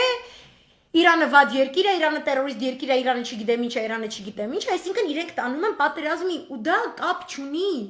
նախընտրական վիճակ է ԱՄՆ-ում, դեմոկրատն է հաղթելու, հանրապետականն է հաղթելու, դա գիծ է, որից դու չես կարող դուրս գաս, այսինքն դա ամբողջովին սպառված միջազգային ամենաբարձր կառույցում սպառված դիվանագիտական վերջին մեխանիզմն էր։ Ու ես ինչու եմ այս ամեն ինչ այսենց մանրամասն պատմում, որովհետև այս երևույթը, որ տեղի ունեցավ երեք գիշեր, Եվս մի քանի աստիճան ուղղակի կարմիր ազդանշանի է բերել տարածաշրջանում ռազմական բախման հնարավորությունը, որի հետևանքները մեր վրա են ազդելու, եւ որքան ավելի փոքր է երկիրը, այնքան ավելի շատ է ազդում, ինչպես որ եղավ Լիբանանի դեպքում, եւ մինչեւ հիմա շարունակվում է այդ վիճակը։ Եվ մենք ունենք Ռուսաստանի Դաշնության պես ճիշտ համագործակցող ճիշտ լուրջ ուժ ներկայացնող պետություն, որը ամենաիմաստալի դիվանագիտական գիծն է պահում այսօր միջազգային իրավունքի եւ դիվանագիտության եւ ռազմավարության շրջանակներում։ Եվ մենք առաջին գծով ունենք առաջին դեմքեր, նախագահներ, վարչապետներ, նախկին, ներկա, ռազմական գործիչներ, դիվանագիտական գործիչներ, մշակույթի գործիչներ, որոնք այս գիծը շատ ուրույն ձևով պետք է պահպանեն եւ մենք առնվազն այնպիսի վարկագծային վստահելիություն պետք է առաջացնենք մեր գործընկերոջ հետ հարաբերություններում, որ մենք օրինակ թրքական ցանկացած զեղումների մասին, առայն թե իրենք ինչ զենքեր են գնում, ումից են գնում, որքանով, ինչպես կարող ենք հակազդել եւ այլն, առաջին ձեռքից ստանանք այդ ինֆորմացիան եւ մասնակից լինենք այդ հոսքերը կասեցնելու գործընթացներում։ Բնականաբար Արցախյան հակամարտության գոտում թեժ մարտերը լոկալիզացնելուց հետո, որովհետև միմիայն ստատուս քվոյի ապահովված խաղաղության պայմաններում է, որ մենք կարող ենք այս բավականին հետաքրքիր դիվանագիտական մանևրելը իրականացնենք դաշնակցին վայել կարգավիճակով։ Ես տեսա համեմատականներ այսօր որոշ ստատուսներում, որ արդյոք մենք հայտնվելու ենք ուրբաթօրը նույն վիճակում, ինչպիսին որ Սերբիան էր, Կոսովոն էր Թրամփի հետ հանդիպմանը, որ շատ ստորացուցիչ էր։ Սերբիան չունի հանձինս Ռուսաստանի այն դաշնակցին, որը ունենք մենք։ Ես ասեմ, Հունաստանի եւ Սերբիայի հետ համեմատած մեր կարգավիճակը բավականին լավ հարթության վրա է։ Եվ դա է մեր ռուսական դաշնակիցը մեզ հուշում։ Եվ իսկապես մեծ վարանմամբ, որ բա դա հուշելու բան է, այսինքն մենք իսկապես հասել ենք այն վիճակի, որ ակնհայտ իրերը չեն կարողանում ճիշտ ներկայացնել, որովհետև նման փակուղում հայտնված Իրանը, որի միակ կյանքի գիծը մնացել է արդեն Թուրքիան ու Թուրքիան ոնց ուզում իրան մանիպուլացնում է, կոնկրետ Մերձավոր Արևելքում այնքան ծնկի եկած վիճակը, որ ինքը հիմա մնացել է գերի Թուրքիայի ձեռքը։ Իրանի պետական նավթային ընկերությունը սպասում է Թուրքիայի հետ իր ունեցած նավթային կոնտրակտի, Անկարայի հետ ունեցած նավթային առաքումների կոնտրակտի վերանայման, վերահաստատման եւս 5 տարվա ժամանակով։ Անկարան քանի դեռ հարձակման է ենթարկում Արցախը Ադրբեջանից, որ իր վիլայետնա դարձել, ինքը հետաձգում է, ինքը պատանդ է վերցրել Իրանի այդ կենսական ֆինանսական հոսքա դա, ինքը նավթը տալիս է, ինչ-որ փող ստանա, որ դեղ առնի, որտեղ իր ժողովուրդը մեռնում է, ոչ միայն կորոնավիրուսից, սովից է մեռնում, քաղցկեղից է մեռնում, շաքարախտից է մեռնում։ Թուլացել է Թեհրանը։ Թուլացած Թեհրանը շատ վտանգավոր կենթանի է, ինքը ամենտեղ կխփի, ու ինքը պատրաստվում է խփի։ Ու ինքը ասում է իր պաշտպանության նախարարի բերանով։ Մի հատ հրթիռ ստեղ գա, արդեն ինքը բոլորին ասում, դա Իրաքին էլ նկատի ունի, Իսրայելին էլ նկատի ունի, Եմենի տարածքից, որևէ տարածքից նկատի ունի։ Մենք խփելու ենք։ Եվ իրան գնում են Թուրքիայի հետ ինչ-ինչ մանևրերի, որը իմ համար դա վիճահարույց է, դա մեր կենսական խնդիրներին վտանգ է ներկայացնում։ Որտեղ մենք 2.5 տարի անենց ենք այն բանից արել Իրանի հետ հարաբերությունները, որ լասելու չի։ Այդ մարդու գիծը փակվում է, Արցախից փակվում է, Հայաստանից փակվում է։ Ոչ միայն դիվանագիտական հասկացողությունից շատ հեռու է, իրան գնացել են Բրիտանա-ամերիկյան խորհրդատվության ճանապարհով, մինչև հիմա գնում են։ Զատուլինը այդ ասում է չես կարա ինձ զենքի համար չդիմես, պաշտոնապես քո դաշնակցի պարտականությունները չիրականացնես, հելնես պրոստը սոխակի պես երկեսիչ լավն է, Ռուսաստանի լավն են ռուսական հարաբերությունները։ Եվ вообще նենց բան է, էլի, սենց մենք մեղրու կարակի մեջ ենք ապրում, տեսեք Սիրիայում ականազերծող ստորաբաժանում ունենք։ Չէ ասում է, դա գործնական չի, Ռուսաստանը ասում է, դա գործնական չի, ինձ եկյատներ մի պատմի։ Ու ինչ էլ որ անեմ, դա լինելու է հանուն իմ անվտանգության շահի, եթե դու իմ հետ չհամագործակցես, ես փորձել եմ իմ մաքսիմալ իմ շահը պոկել ստեղից։ Ու հա, ինչի չպետք է անի։ Իրանն էլ է նույն ձևով խոսում։ Բայց Իրանի վիճակը շատ ավելի վատ է։ Եվ ինքը կունենա այդ կրեատիվը, ամեն անգամ որ մտածում են, որ վсё, Իրանը չունի որևէ, ուրեմն փոխազդելու մեկ վարքյան։ Այնա լեպտա, sorry։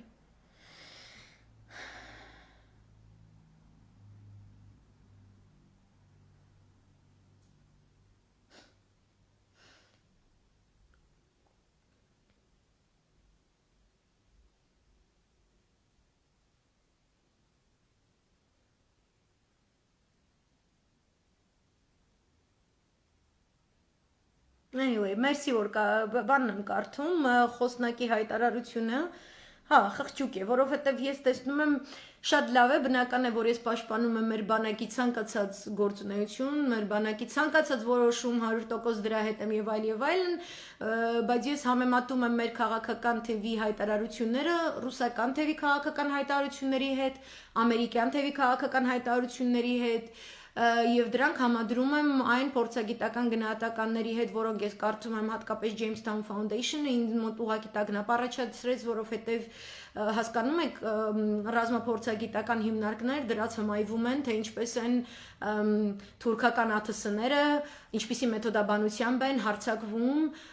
Արցախում, Հայաստանի տարածքում խաղաղ ազգաբնակչությանը, կարծես բանն այն է, առավոտյան արթնանում արևմուտքը, ՆԱՏՕ-ն տելևիզորը միացնում են, այմա ոնց է թուրքական բեսպիլոտնիկների swarm, հա, երամը գալիս ախաղ ազգաբնակչություն ոչնչացնելու, որտեղ ամեն մեկը իր կենսական շահի, իր հետույքի հետևից է այս աշխարհում։ Ու որ ասեմ, այսօր է տենց դարձել, ոչ, ինքը 2.5 տարի առաջ էր տենց, ինքը պրինցիպի 15 տարի նույն բանն անում, ամբողջ մերձավոր արևելքը, it's a bloodbath։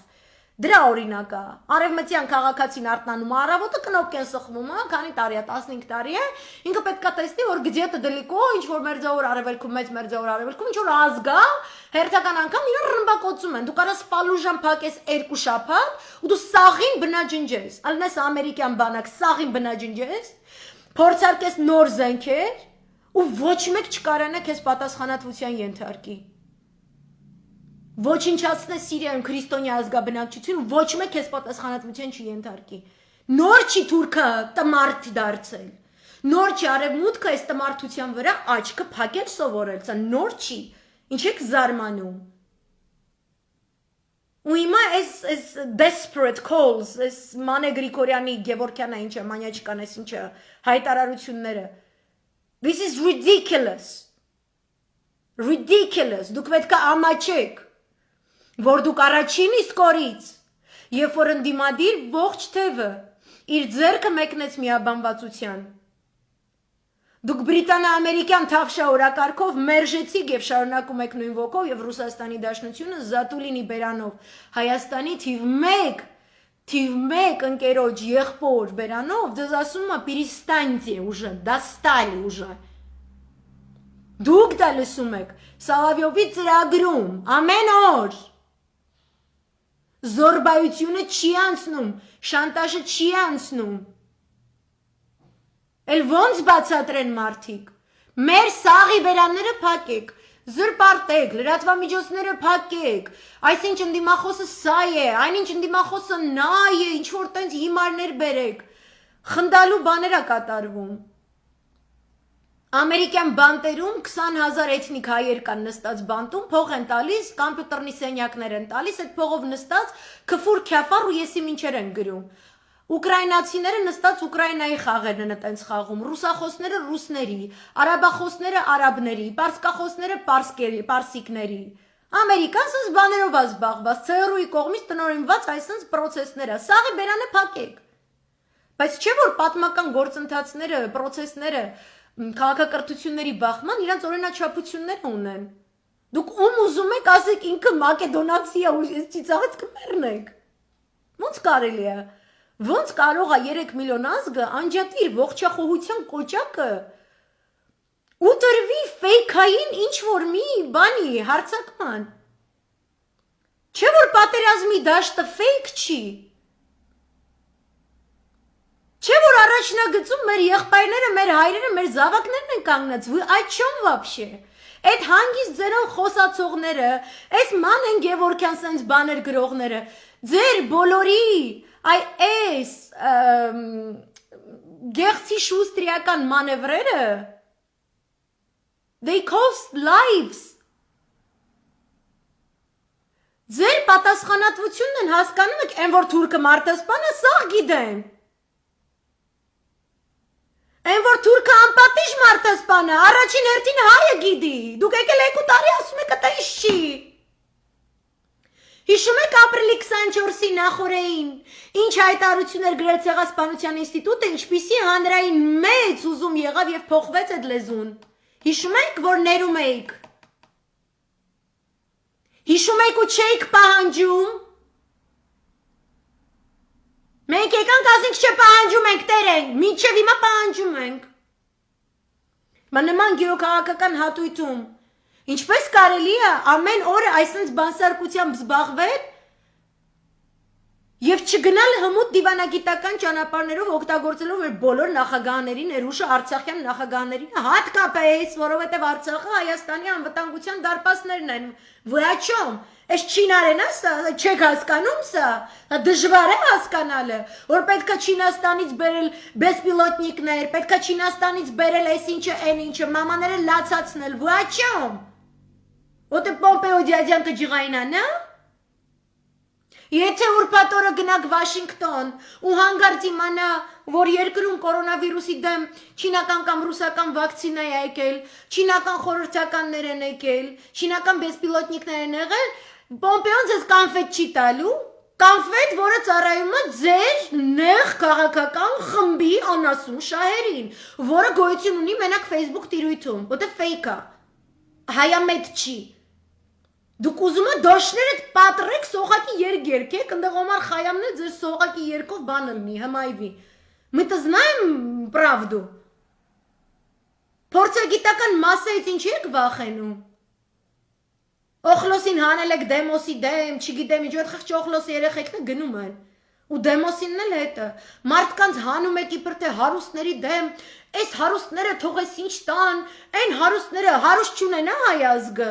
Բա հարուստ եկել ասում է զենք եմ տալիս, ասում էր հել դու էլ գնա հավաքվից դուց գնա 2.5 տարի է, բա ինչ ես անում։ Այդ օսաները, որ բերել դրել եք ու սաղ ռուսական փորձագիտական մամուլը ամեն օր դրա մասին գրում ահազանգում է։ Ինչ անենք այդ հոդվածները, արգելեք, report արեք, փակեք ժողովուրդը fake age է, военное обозрение fake age է, չլսեք պաշտպանության նախարարության իրանց էքսպերտների, չլսեք, սա fake age է։